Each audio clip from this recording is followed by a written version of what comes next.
My name's Forrest Milburn, and I go by the name Brittany Labozovich, and I've been doing drag for 3 years. And I've lived in the Dallas suburbs basically my whole life.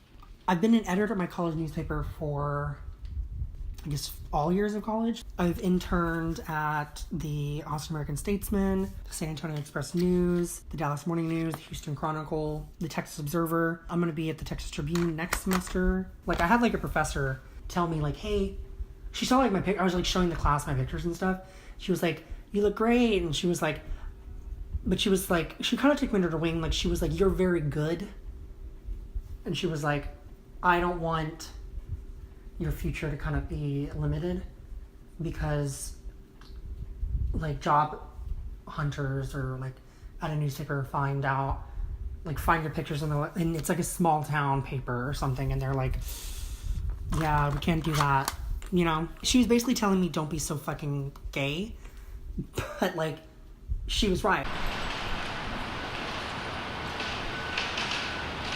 Could y'all possibly go in y'all's room possibly, just because I don't want the audio to catch y'all, and there's a lot of paw prints, a lot of talking, and yeah, it just, thank you so much.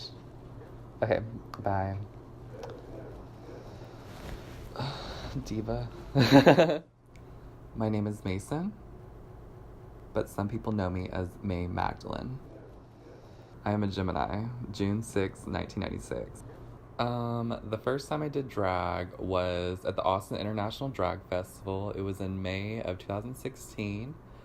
And yeah, that was my first time in drag. I busted as hell, but it was still fun. So my sisters back in the day couldn't pronounce Mason. So what they did was they called me May May. So whenever I was trying to think of a drag name, I was I don't know, I want something that kind of goes off of my name in a way, but has a religious influence as well. So I was I could be May May, and then I was what's something that's religious that also starts with an M and would flow with the name? And I was oh my god, Magdalene. I didn't think I was gonna find someone that easy, Mary Magdalene. She's that bitch. Hands down, my Lord and Savior on this earth is Gaga. I don't mean to be I have a deeper connection with her or something, but I don't know, Gaga just hits home because that bitch literally, she just paved the way. I wouldn't be the person I am today without Gaga, dead ass. Definitely Bible girl, that's for sure. I was a huge Trixie fan. I knew my makeup wasn't there yet, but I wanted to do the big white under eyes and a harsh ass contour. Whenever I did my contour though, I looked like I had fucking mud on my face. It was so bad. I did not know how to fucking blend. I don't try to look wearing the aesthetic that most drag queens have, bodysuit. I was really inspired by Violet Chachki, who won Drag Race on season 7. She had a lot of influences with fetish wear. My makeup was really inspired a lot by Galliano, 1994, I think. Very pink and gold. I would say I'm alternative because, aesthetically, I don't look like a lot of the queens who go to OCH or the queens who are on the strip, in San Antonio, because that's really where I perform. I don't really look like the queens at the Rose Room in Dallas, which I've been to all of them. And so I literally stand out as oh, she's one of those. Like an spooky or alternative, which I think's always find funny because I always walk into those audiences and that's their response is oh, she's this or that. She's alternative, or she's scary, and it's I don't try to be scary. I really like how the Boulet brothers kind of define it as well. They define it into 3 categories: alternative drag, glamour, horror, and filth. And I think that is really the trinity of what alternative drag is, because alternative drag is still drag, so therefore it has to still be kind of glamorous in a way, but also alternative drag is not for the faint of heart, so it's it plays on filth and horror as well. And I really like how they broke that down to 3 categories. It's crude, it's gross, it's funny. I don't know, I just feel like people love to laugh. And they, you know, you can laugh at some bitch eating shit on stage.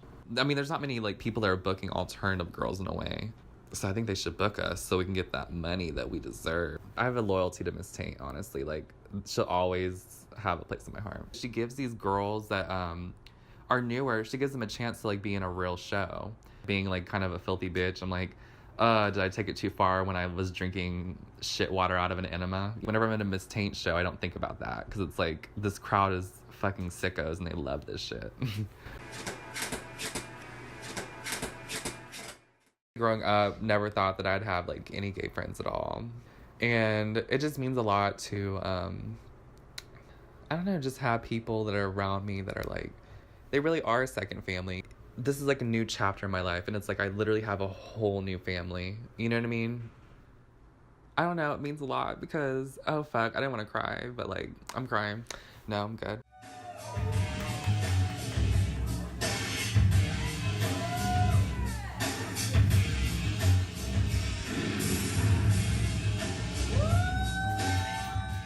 Performing is kind of like, it's kind of like crack, you know what I mean? You're just like, you're getting this money, you're getting all these applause and screams and yes, queen.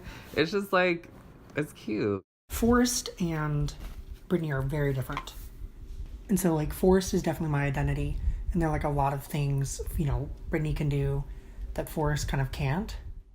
Being on stage is like, before I even go on stage, even if I'm drunk as fuck, I'm nervous as fuck. Because it's like, oh my gosh, who's in this crowd?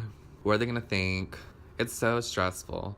But as soon as that track starts playing, you gotta fucking turn that shit off. Mason takes the back seat, and then May comes up. And she's like, bitch, we're gonna turn the party. We're gonna do this fucking thing.